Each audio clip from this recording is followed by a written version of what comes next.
యూనివర్సిటీలో ఉరేసుకొని చనిపోతే ఫ్యాకల్టీ ఏం చేస్తున్నది? ఫ్యాకల్టీ కనీసం గవర్నమెంట్ హాస్పిటల్లో పడేసి పేరెంట్స్ వచ్చిన దాకా కూడా ఉండకుండా, పేరెంట్స్ రాగానే వాళ్ళు జారిపోయి నైట్ మొత్తం ఇక్కడ పేరెంట్స్ ఊరు నుంచి వచ్చి ఇక్కడ ఇబ్బందులు పడుతుంటే వాళ్ళు ఇప్పుడు దాకా రాకపోవడానికి కారణం ఏంది?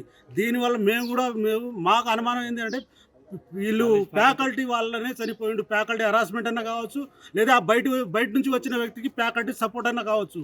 అందుకని మా అబ్బాయి చనిపోయిండు అని చెప్పేసి మేము గట్టిగా నమ్ముతున్నాం. దీన్ని రాజు అనే అబ్బాయి వచ్చిండని చెప్పేసి వాళ్ళ స్టూడెంటే చెప్తున్నారు. ఎవరైనా రాజు ఎవరనేది మాకు తెలియదు. మా చుట్టాలలో కానీ వాళ్ళ కొలీగ్స్ కానీ తర్వాత వాళ్ళ స్టూడెంట్ కూడా కాదట ఆయన. ఆ అబ్బాయి బయట నుంచి వస్తుండు, బయట నుంచి ఫోన్ చేస్తుండు. ఆయన ఫోన్ చేయడం వల్లనే మేము పోయి చూసినాం అనేసి వాళ్ళ స్టూడెంట్ చెప్పారు మాకు. ఆ నెంబరు మేము నిన్న సాయంత్రం ఇచ్చాం ఏసీబీ గారికి. ఇప్పటిదాకా కూడా వాడిని ట్రేస్ అవుట్ చేయకుండా, వాడు రాజు అనేది ఎవడు అనేది ట్రేస్ అవుట్ చేయకుండా అంత నిర్లక్ష్యంగా వహిస్తున్నారు పోలీసులు కూడా. ఏంది, మేము ఎక్కడో దూరం నుంచి వచ్చామనా లేకపోతే లోకల్ కాదనా ఏంటి?